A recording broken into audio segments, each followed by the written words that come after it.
All right, everybody. Thank you for joining us today. For those of you who I haven't met personally, my name is Jesse Hill. I'm the president of Tier 3 IT Solutions. And I'm so excited today to be able to welcome Connie Clark from Mission Computers. She's a great collaborator and partner of ours.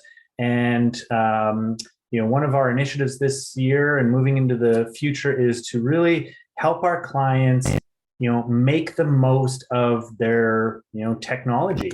And our team I think does a really great job of managing the security and the stability and the infrastructure. But when it comes to using those tools, that's where Connie spends her life, is helping people understand the options that are in front of them and get more out of it. So I'm going to hand it over to Connie. We have her here for 29 more minutes. For anybody that has any questions, we've got the Q&A option on the Zoom chat. You can also send a chat message. I'm going to be managing that, but I'm going to mute myself and hand it over to Connie, and can't wait to go through the content with you here today. So thanks, Connie. Take it away. All right. Well, thank you so much, Jesse, for inviting me to this, and welcome everybody to yet another webinar on technology. So this is the first of many with my company, Mission Computers, and Tier 3. So I'm really excited about that. And this looks like a pretty hot topic. So let's get right into it. So we're going to talk about comparing. These are 3 Microsoft products that are in huge demand today and being implemented regularly by a lot of companies. And that's Microsoft Teams, SharePoint, and OneDrive. And so we're going to discover, what is the difference? Do I need all 3? Where do I use these things? How do I use them? And how do I make them work for me and not against me? So Microsoft 365 is usually behind this, in that if you have Microsoft 365 product, then you most likely have these 3 products available to you. Unless you have a home version or a student version, that might be a scenario where you wouldn't have all 3. But that being said, I want you to also know that these products are free for people. Now, they have limitations in terms of their ability to do stuff, but they are free. So for Microsoft Teams, for instance, if you're concerned about, well, if I go on a Teams meeting with somebody, if I don't know if they have Teams, can I really invite them to a Teams meeting? And the answer is yes, you could, because they can still opt into that Teams meeting and use the free download, or use the Teams on a website. So just a quick little hint there. But I am tying this into 365 because I'm assuming most of you have that, and that's what Jesse's company is supporting you on. So let's talk about working in the cloud, because really that's what this is all about. Is with these products, this is what this is letting you do, is work within the cloud, not be tied to your office desk or your office computer, but have a place where you can store your information, store your collaboration, store and communicate with other people easily, no matter where you are. You could be on a beach in Mexico, because hey, that's a real thing now. We can all leave easily from that airport. So I'm quick little thing about me before I go into the deep dive of all these 3 things. As Jesse said, I'm with Mission Computers. I actually started this business of computer training back in 1991. Here's evidence of that. The big hair, won many awards for facilitation, even for business, a small business award. And I have lots of great clients that support me and write lots of great things about me. So just so you know, I do know a few things about technology, and I love working with Jesse's company and helping people. So let's get into the differences. So we're going to talk first off about OneDrive and SharePoint. And so these 2 products are all about saving your files. And there's a little bit more to it than that, but let's just at its core, that's what we're going to compare. So when you look at where your files are right now, so that could be on a server, that could be on your computer, that could be on memory sticks, that could be a variety of places, and hopefully that's on a backup drive or a backup system that Tier 3 is managing for you. But nonetheless, where are your files? So if you have files that belong to you personally for the business or work that you do in your office, then those files might be stored in a My Documents kind of scenario, or maybe you have that separate drive letter that's still on the network, but it's really your drive, so that you can store your files and have them separated from everything else. So that scenario of files we're comparing to OneDrive. And so even though I say personal here, I want you to think personal as well in terms of my personal work. So the work I do in the office is a little bit different than everybody else. So I have some of my own files. So those personal files, how do I store them? They could be in the world of the cloud. They could be stored in OneDrive. So I want you to think of OneDrive as, in terms of the name of it, one. So it's meant for one person. So you can share files from OneDrive, just like you can share files from your computer, but you have to pick and choose which files or which file folders you're sharing. It's OneDrive is not assuming you're sharing anything. OneDrive assumes those files are just for you, right? So it's meant for one person. Now, the second scenario I have here is those shared files. So if you have a server within your office, the point of having a file server is so that the organization can have all of its files kept centrally. And there's certainly a big group of files that everyone can access and take advantage of and use and open and work with. And so those shared files, the ones that you expect your organization, the people within it, to use on a regular basis, those could be the files that are in SharePoint. Now think of the name of this application, Share. So SharePoint is all about sharing. If you know the files that you want to work with are meant for sharing, then they should be in SharePoint. And so again, I'm going to go back to OneDrive. This is what I see people doing. Well, I use OneDrive. We kind of all get familiar with it. It seems pretty easy to use and it kind of similar to our other systems. So we start sharing like crazy from our OneDrive. I share, Pete shares, Sally shares, Joanne shares, everyone shares, right? But now as an organization, we have to figure out, well, where did that share originate from? And what about Sally? She wants to retire and move to the beach, for the rest of her retirement days. So how do I get Sally's files now? And so it's not the best practice, because now you're putting the sharing into the hands of each individual person, and you're not kind of creating that system or that organization for your company or your organization so that everything comes from the same place. So SharePoint and OneDrive have two very distinct purposes. Let's take a quick peek, and I'm going to go into a bit of a demo here too. I think I have enough time for that. So after this presentation, you'll see this live. But OneDrive can look very similar to a filing system like you have on your computer with the folders and subfolders and all that kind of stuff. If we look at these are snapshots of my computer, by the way. I can actually see my OneDrive files on my computer. I don't have to go onto the cloud or onto the web and log in and try and find my OneDrive. I can just have my OneDrive available to me from my Windows Explorer, or if I'm on a Mac from the file management area in there. So, but this is called, if I do that, then I'm saying I'm synchronizing my files. And this, by the way, this setup should be done by your IT professionals at Tier 3. So, because you want to make sure that that's set up perfectly so you don't have any hiccups or problems along the way here. So the advantage here, though, is I can see my files so that I can easily just drag and drop stuff if I need to from this area.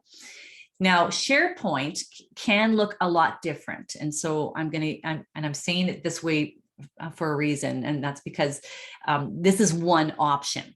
So my SharePoint site, if I want people to go to files, I can actually have them go to a website that is really the SharePoint site, and I can make it look all kind of pretty here with pictures, and if they click on a picture, it goes to files or it goes to other information. This is one way of setting up SharePoint. This isn't the only way, but this is one way it can look. Another way that it can look in this example here, this is just the templated example that SharePoint gives you in terms of how its site looks if you went on the web to take a peek at it. And the documents, as you can see, are way over here on the right side with folders. So you have that folder system, but there's a lot more to SharePoint than just folders. And I'll get into some of that in a few minutes here. This whole system, though, just like I showed you Windows Explorer, like on my own computer where I could see OneDrive files, I could see SharePoint files that same way. I don't even have to go onto the web. I don't have to go to these new windows to see this and get confused about how to move around. I could just be in my Windows Explorer. But again, that requires a lot of thought and planning, and has to make sense for whoever that person is that wants that they get access to that information and that it's set up correctly. So don't think you can just do it, at a whim kind of thing. So SharePoint, let's talk a little bit about the specialties of SharePoint. So you saw how it could look like a website. So just again, one option, it could look like a website. I could make it look like OneDrive. I could make it just show me my file folders if I really wanted to, because I have that customization, the choice within SharePoint. But one of the big things about SharePoint is its ability to give permissions and different levels of permission to different people for different things. So permissions is like this web of ideas or information that you can create within your SharePoint. And so you might have a little bit of this happening already if you have a file server, because you probably have very special permissions on certain folders that you're sharing as an organization. So the same kind of thing can be in SharePoint, but you can probably even go a step further with that. The other thing about SharePoint is its ability to manage your documents and create workflows. So I see a lot of people using Adobe these days. They want those signatures, and then they have to scan stuff. And there's a lot of steps sometimes involved in getting the right documents in the right hands and getting it signed off and making sure people have read stuff or seen stuff. SharePoint could create, with the help of a bit of programming behind the scenes, like Power BI, and there's some other tools that SharePoint has, that it can create a system of sign-offs for you. So if somebody opens a particular file or a form and they fill it out, that sends an email or a notice to somebody else, maybe to the manager that says, okay, Connie's filled out the onboarding form, or Connie's read the policies, and then it can send another document to that other person as well. So you could create workflows really and kind of create a little bit of automation in there. Another thing about SharePoint is the collaborative nature of it. Now, you can do a bit of collaboration with OneDrive as well. So just to make sure we understand this point here from both sides. And by collaboration, one of the things I'm referring to here is that if I'm in a Word document or an Excel document, Jesse could be in the same file with me. He could be writing notes in it or adding stuff to it. He could be making comments. We could even have a chat on the side of it to talk about the document as a whole. So that kind of creates a really new area for us, in that, gone are the days of I can't open the file, or it's only read only because, Susie has it open. That's not a problem anymore. Anybody can open up the file, provided you have permissions, of course. But so collaboration, that's one of the ways you can collaborate. There's some other ways when we get into the third part of this, which is Teams, that you'll see is going to be available with that part. Sharing files internally and externally. So I can take SharePoint and I can choose to make a place for files that only the people within my organization can see, a subset of people within my organization can see, many subsets. So I can have different SharePoint sites is what that means.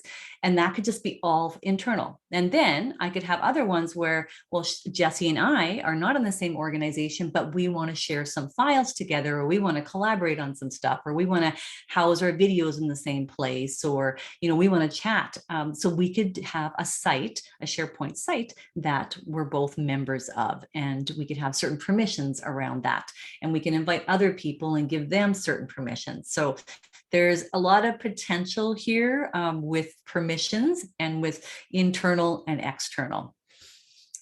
Now, Jesse, I'm seeing a bit of chatter in the chat. So before I go to the next topic, which is going to be Teams, I've talked mostly about SharePoint and OneNote. I wanted to take a quick little pause here and see if I should address any questions or any confusion that I might have created by describing these two products. So. No, it's fantastic. And I just want to highlight really what Connie was saying about all of these permissions and access. The reason that she mentioned, hey, you don't just go and turn this on, but talk to us about it, is that you want to set it up properly, or as close to the way you intend it to be used from the beginning, because it's always easier to set things up fresh than it is to go and rework it down the road. The one question that we have is from Greg, and his question is about, I think, managing files and folders that they are sharing with essentially outside parties. So their board of directors. Now, these are people that probably don't have an email address that's associated with that organization. They're individuals, kind of all over the place. And so do you mind, we want to just talk a little bit about how you envision he might be able to do something like that? Yeah, so if it's a set group of people that you expect to be sharing files with, and it's on a regular basis, then that's where I would suggest you create a SharePoint site for that group. So you don't have to keep checking to see, did I give, Susie is part of the board of directors, did I remember to give her access, or did I just give it to Frank? So you want to know who the group is and know that what you have there is shared by everybody in the group. And if you have a new member come on, then you just add that member to the group. And you can do this within Teams, which is what I'm going to get into right away here. But really, if it's a regular group you're dealing with, nothing wrong with having a site devoted to it.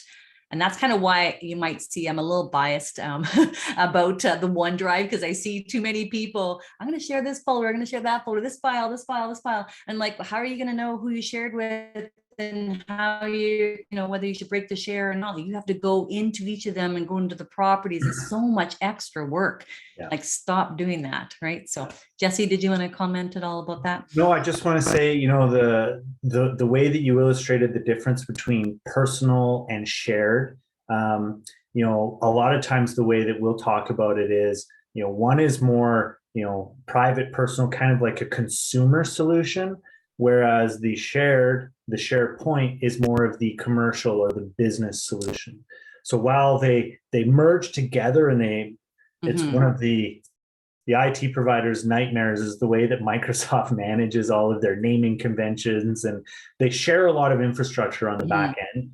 But what Connie's talking about right now is that by using SharePoint, you have business level, commercial grade control over it. And one thing that that goes in behind the scenes is you get more information about who has access to file, who has modified a file, some of those things that you may be interested in down the road. So good point. Actually, that's a very, very good point, that there's a complete audit trail with your files. And so it's kind of interesting. You didn't even know who clicked on something and opened it up. So never mind that automation, it's automatically there, a lot of that stuff. Okay, so let's go on to the third part of this team of cloud apps that Microsoft's introduced us to, and that's Microsoft Teams. And Microsoft's done a good job of naming their applications, because they are really named the way you should think of them. So OneDrive about one person, SharePoint for sharing information, and Teams is, I have a team of people that get together regularly to chat about stuff, share files, maybe share some tasks. Maybe we poll each other about stuff. Maybe we have some notes that we need to kind of share. We're working on a project, or within the same department, or we're on that board together. That team is what should be housed within Microsoft Teams. And we'll see, I'll describe this further for you so that you understand how it fits in with OneDrive and SharePoint. But Teams is a product like no other. As you know from my introduction slide there, I've been teaching a long time, and in terms of business type applications, I don't see anything that compares to Teams. And one of the reasons for that is my next slide here is I call Teams like the house for it all. So it houses everything for you. It can kind of keep people in the right lane, so to speak, or the right team, if we want to use that analogy further, because it has your chat, it has your file sharing, your tasks, your meetings, your notes, your polls, and then a whole bunch of other applications that can be available to you. And when we can even connect our team to other file locations or other information in different places as well. So even websites, like maybe I want this particular team to always have access to the one's web page that they need to always log into, or they need to always look at for updates or something like that. So a lot of potential here for what Microsoft Teams can do for your team. So with this, I'm going to switch to a live demo. And if you have any chatter that you want to discuss while I'm switching, then go right ahead. But I'm just going to. No, I'm the only one chatting right now. Okay. This is our first session, and so we asked Connie to come for half an hour. It's already 2:20, so we're going to do our best to manage our time here. If we have to go a little bit long, hopefully people can stay. If not, we might revise our future sessions to be a little longer. Yeah. Yeah. I mean, well, yeah, if I was really telling you everything I want to tell you about these products, we would definitely need more than half an hour. But yeah, but there's also attention span. Like, you guys don't want to be overwhelmed with too much information either. So little pieces of information at a time is always great. So here I have us looking at my live team. And what I want you to take note of is really, don't worry about what's over here. I want you to look at my teams on the left side. And most of these actually in this example are samples, so I can teach this, but I do use Teams for real, and I have a lot of live ones as well. So these samples, what I want you to notice from them is that you could make your team for a group of people based on how you want to share information. And I can't tell you the best way, because I don't know you and your organization or how information flows for you. You have to plan this out, but plan this out not just sort of willy-nilly, oh, let's make a team today for this and team for that tomorrow. You kind of want to look at the whole organization, where does everything fit? And so some of it might fit into Teams, some of it may not. But if I have a group of people that, like I say, want to share information, then Teams could be a great place to do that. So I have a sample teams of, okay, I have an accounting team, and then I have human resources team, and then I have health and safety. So those could be like kind of departments. But then I have instructors. So I'm kind of getting into my real world. So this is a role. So you might think of it as, rather than instructors, maybe in your world it's managers, or maybe it's yeah, sorry, that's the best one I can give you right now. Manager. So it's just the role that group has. So maybe they need a team. Maybe you need a team based on a project that you're doing, so that you can share information back and forth. Or maybe you just need a general office team for the office, And so as I clicked on each of these things, you saw it open up stuff for us. And so that's the point here, is that I figure out who is the group of people that I want to share information with, and then I decide, what do I want to share? And so that's what it opened up for us. As we now see in the accounting team, I might want to share stuff about financial reports, or about planning, or about tax. So these are what's called the channels. And the deal here is, if I click on one of these channels, it changes what I see. So yes, I'm part of the accounting team, but I'm being very specific now as to making sure that the information I'm sharing for the accounting is only about planning in the planning channel. This is where I have chats about planning. This is where I have the files about planning, the notes about planning, the tasks about planning. So it's becoming very, it's kind of like a roadmap to the right information, is maybe a way to look at it. And that's why I think you need to take it slow in terms of figuring out which team is which, because I see people creating teams and then as Jesse mentioned a little bit earlier, we might have to undo it all, and some things can move, some things can't. So you might be, a little bit disappointed in what you've kept for the last 6 months and realize, oh, geez, that's going to be hard to move, or that's going to take a lot of effort or something, so just think through it. What makes sense for my team?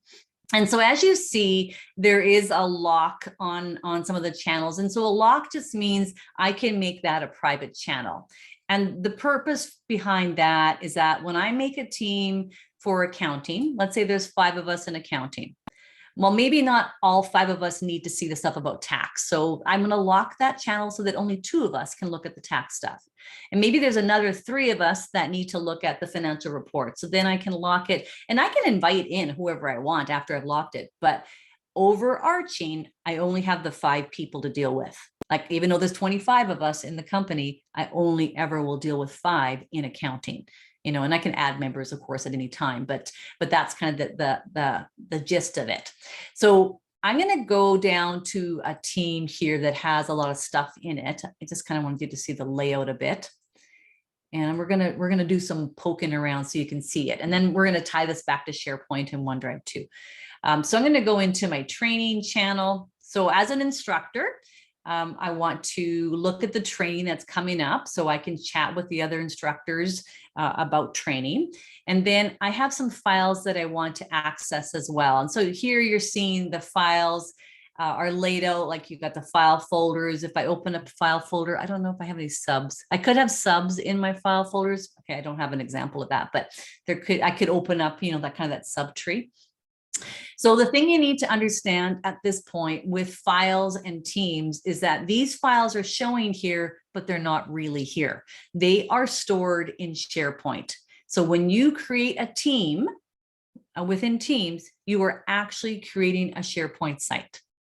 And so that is where when you start saving files, and if you add more stuff to the team, sometimes the stuff you add to the team is going to go into that SharePoint site. So because you're saying, a team is, by the way, it's teams, plural, for a reason. It's meant for more than one person. So if I have more than one person involved, that means I'm doing what? I'm sharing. It's not for one person. It's not part of OneDrive. It's part of sharing. So then it becomes part of SharePoint. So all these folders are going to be in SharePoint under a site called Instructors.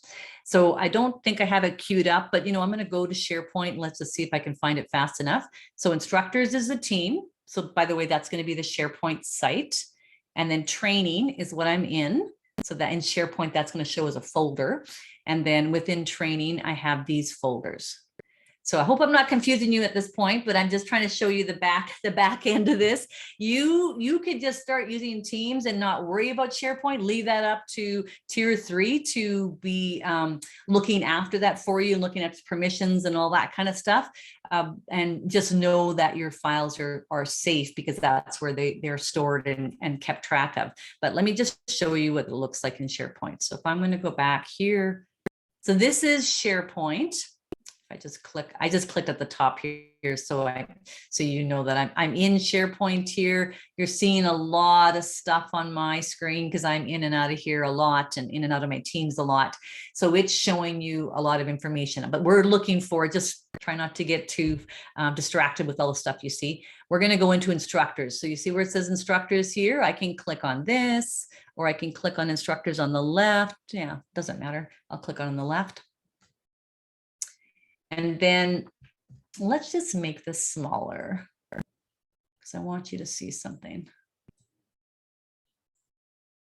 Okay, so see general budget meetings, resources, training, general budget resources training. So, or sorry, budget's not there. Budget's not there because budget's locked. So because it's locked, it's given another site. So it's given another sharing area. So that's why you're not seeing it. But otherwise you're seeing every team channel becomes a little folder. So if I go into training now, and I could be doing this on a bigger screen here, but if you look at training again, just to compare the two, oops. compare the two there, agendas, manuals, other references, agendas, manuals, other references. So that's the same thing, right? So this is where the information is. So I could use SharePoint as a company if I want to, or I could use Teams. I could have some people using SharePoint, maintaining it, working with tier 3 to make sure things are working and locked up and backed up and all that kind of stuff.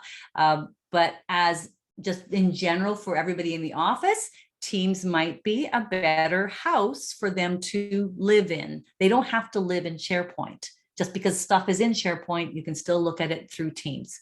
Hopefully I'm making that obvious to you here. Now, one thing about Teams, though, is I see people going over here to the left, and that's to the chat area. They skip the Teams area. They say, let's just go to chat because I need to have a chat. And look at all my chats here. The chat area can get really, really busy and really, really long and scary. And you can certainly kind of, I just clicked on that little arrow so I can close some of that stuff up here. But the point of chat is to say, I want to talk to somebody that's outside of my team, or somebody invited me to a Teams meeting. They're not in my organization. They're not on my, or they're not on my team. So we're seeing the Teams meeting in chat. So if I click on recent again, these are all meetings that I've opened or been invited to that aren't in a team. So why I'm talking about this here is that, I gotta watch my wording. Chat is something that can work for you, but again, think through it. Like, don't just use chat because you're not really knowing how to use Teams. It's kind of like saying, oh, I'm going to text Jesse, 3 days of the week, and then sometimes I'll send them an email, and sometimes I'll phone. Like, I don't want to have all these different places to find what I communicated last with Jesse. If Jesse and I are talking all the time, we could certainly have a saved chat area for that, like this Project XYZ group, but I don't have as much functionality, as many choices as I would within a team. So a team kind of gives you a much broader spectrum of stuff you can do. You want to save the chats to one-offs and really think about it. Is this really a one-off? If I'm always meeting with my boss and we have to talk about these things, and it's every Friday and it's always information shared, and we want to keep track of that long term, this chat's going to get really long and scary looking. Maybe we should do that in a team. Maybe we should have a team for that, or a channel that's private for that. Right. So I really want you to consider that. If you're playing with Teams and you're playing in chat too much, that's probably a sign to maybe think through your overall workings of this. But and so one more thing to say about chat, and then I know my time's almost up here, is that why I'm not a big proponent of this system is that, especially if it's just kind of done because I want to quickly chat with somebody and I haven't really thought through, how I'm managing the information long term. So if it's someone in my organization or someone I should have an ongoing communication with, it's not best in here, because if I upload a file, so this file here, training by MC, it's in the files area, but this file is actually stored on my OneDrive. Now, if the other person that's on this project with me, if they're in another organization, it's stored in their OneDrive, or if they're within my organization, because two of us are chatting from two different departments, now we have our OneDrives are filling up with these chat files. It just becomes a bit of a, not as organized as it could be for filing and for where all the organizational documents are, as if we would have just thought about, okay, this project's going to take us 6 months. There's more than one of us on this project from different departments. We have some external people involved. Let's make a team for it, because then all of our files we know are housed where? In the SharePoint, in one place where we find it, and we can manage it and deal with it. So that's kind of where OneDrive can fit in. The other place OneDrive can fit in is, and this is going to overwhelm you right away here if I click on it, but you're going to see it anyways. Files. Files is where you can see your OneDrive, But this is just looking at your OneDrive. This isn't bringing any of the OneDrive information that you have into the team. It's just, rather than going to find my OneDrive or going to File Explorer, I can look at my OneDrive through here. I can look at Dropbox through here, other sources too. So lots, and I can even search for stuff, but there's lots of stuff in here. I'm talking a little too fast. Sorry, guys, I'm getting a little excited. But hopefully you see that there's potential here. There's a lot of opportunity to do different things within Teams. So just going to take 2 minutes just to click around and show you within this training team what we have. So you saw the post, which is really this is the chat. There's the files. Wiki is like a Wikipedia, which is really kind of like a standard place in every channel where you could say what the purpose of the channel is, or you could have your best practices in here. It's just a standard page available to you in every team channel. You could have a task list. This is planner that it's going to bring up here with all the stuff that has to be done by people on the team, and you can organize it into different buckets and different time frames. You can have a notebook that you attach so that you can collaborate on notes and share the notes. And so this is bringing in OneNote is what it's doing. So if I click here, you see that. You can have meeting notes. So if you've had meetings and you've used the meeting notes feature within Teams, the meeting itself will be saved within your team, as well as the notes, and it'll be saved in kind of a chronological order with the title of the meetings here. You can link to spreadsheets that you deal with all the time, like just directly right into that spreadsheet. You could link to a list. So this is a Microsoft application called Microsoft Lists. I love this app. I think I'm guilty of this. I use too many spreadsheets just because I want a list of something. Lists is way better, because lists is kind of like, rather than having that, if you're in an office and you have papers, taped to your wall because you have a list of something, this would be where that list could be possibly, because everybody could benefit from that same information. And then you could tie into just like an actual PowerPoint or something, whatever, any kind of app, any kind of file. So lots of potential for this, but this is just in training. If I went to meetings right now, I have a meeting notebook, but I have nothing else. So very, very specific, very specialized for that group of people. All right, so I think I'll stop here. I know I'm over a little bit. I hope I haven't overwhelmed you too much, but a lot of differences between those three apps. So maybe if I could ask a question, Jesse, and then I'll have you maybe talk to some of this. But one of my questions for all of you watching would be in the chat, or even following up later with us. Let us know, like, are you using any of these products right now? And what do you feel has potential for you moving forward? What do you need to use more of? So you're using OneDrive, but you really should be using SharePoint, or whatever your answer is. Go ahead, Jesse. Wow, Connie, thanks for that. Obviously, a lot of content, a lot of information, and she really tried hard to get it in that 30 minutes that we put aside for her. And the great thing is that we have joined up with Connie, and we're going to be doing one of these sessions every month for, I think we've got the next 6 months or so booked. Mm-hmm. The other thing just to point out is that Connie is available for more targeted training, either I think on, oh, there you go, on a structured class, or in a consulting kind of capacity as well. So do you want to just talk to that really quick? Yeah. So I have right now, I have actually a schedule. If you go to mission-computers.com/schedule, there's a schedule of live dates. Some of them have passed, but I'll be having spring dates coming out soon. And then, so there's a lot of different topics, everything from 1 hour to 3 hour topics on a variety of subjects, including Teams and SharePoint. And then I also have an online portal, thanks to COVID, of course, you can't get in front of the client all the time. So if the client I can't get to you, then you can come to me by just logging in online and actually getting access to a course. And so I have a number of courses that you could sign up for today and actually be learning about and finish by tomorrow.